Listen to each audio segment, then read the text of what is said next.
حفل عرفان لتكريم الشخصيات البارزة في مدينة بركان من تنظيم أوريون ماروك بشراكة مع جمعية أبركان للفن والتنشيط التربوي وجمعية آثار للسياحة والتنمية البشرية. الشخصيات التي تم تكريمها من طرف بوابة المغرب الشرقي وشركائها في إطار مبادرة عرفان.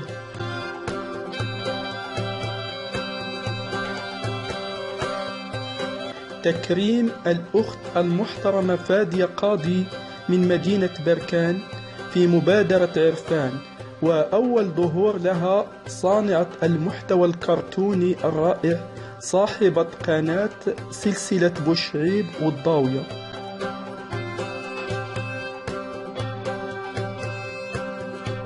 وتكريم أيقونة العمل الجمعوي نزهة بوعبدالله من مواليد سنة 1981، حاصلة على إجازة في القانون العام، طالبة وباحثة في مصدر حقوق الإنسان والسياسات العمومية، متزوجة، ل3 أطفال، رئيسة جمعية الأمل للمعاقين بأكليم.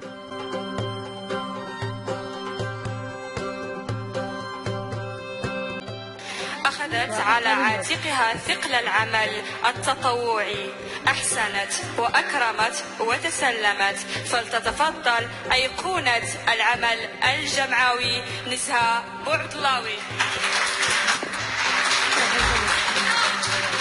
إذن تتفضل الأستاذة فاطمة جبوري لتسليمها شهادة التكريم. نزهة بوعبدالله من مواليد سنة 1981، حاصل على إجازة في القانون العام، طالبة باحثة في مصدر حقوق الإنسان والسياسة العمومية، متزوجة، ل3 أطفال، رئيسة جمعية الأمل للمعاقين، المسيرة للمركز المتعدد لاختصاص المعاقين بأكليم. أمينة مال الجمعية الجهوية للتكافل بمرضى السكري، رئيس الجمعية الخيرية الإسلامية أكليم، رئيسة جمعية أصدقاء أكليم للتنمية وإدماج الشباب، الذي بواسطتها تمكنت من إحداث مشاريع تنموية من بينها تأهيل 12 سيدة في وضعية هشة.